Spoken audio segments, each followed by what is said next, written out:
What's going on, guys? I'm Brendan from Subimods, and today we're going to be talking about installing hell horns on a 2018 Plus WRX or STI.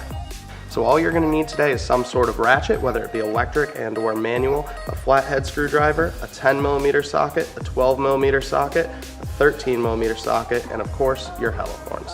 Moving forward, we're going to start with popping the hood so that we can get to the bolts on the top of the front bumper. Alright, so getting started, you're going to use your 10mm socket to remove these bolts and your flathead to take off the couple of clips that you'll find up there as well.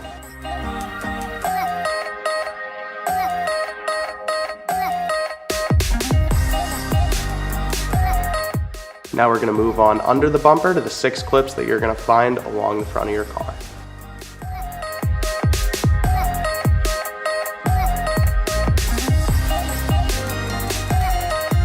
Now as you get to this point, you may find that a large amount of struggling is necessary to get these clips out, but that is perfectly okay.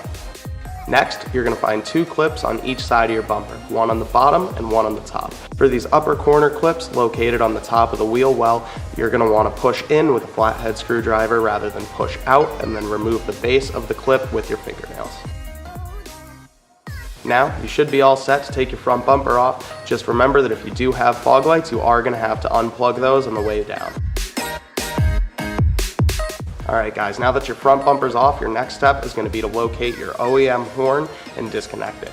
The important thing to remember here is that your horn is not going to be located on the lower radiator support as it was on the 15 to 17 models, but on the 2018 models, you'll find it in the center behind the grille.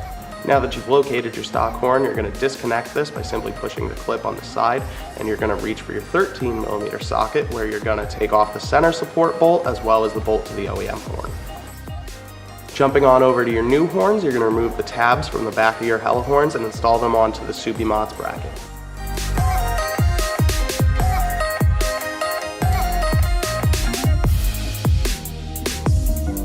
Now a little pro tip, you're going to want to install the leads onto the back of your hell horns before you bolt the bracket onto your vehicle. Now we're going to be putting the bracket onto your vehicle. So there's one key difference to note between a 2 or 4 horn setup here, and that's that our normal bracket is going to use a spacer behind it, and our quad horn setup is not going to have a spacer. Now go ahead and connect your 1/4-inch spade found on your Subimods harness into the OEM trigger wire. Moving on to wiring these bad boys up. So the next thing you're going to have to note is that you will see a gap between your grille and driver's side headlight. You're going to be snaking your wires up in through this gap. Alright, now that you've snaked your harness through, you're going to go on ahead and remove the 2 12mm nuts from atop your battery terminals. You're going to install the wires into place and tighten them back down.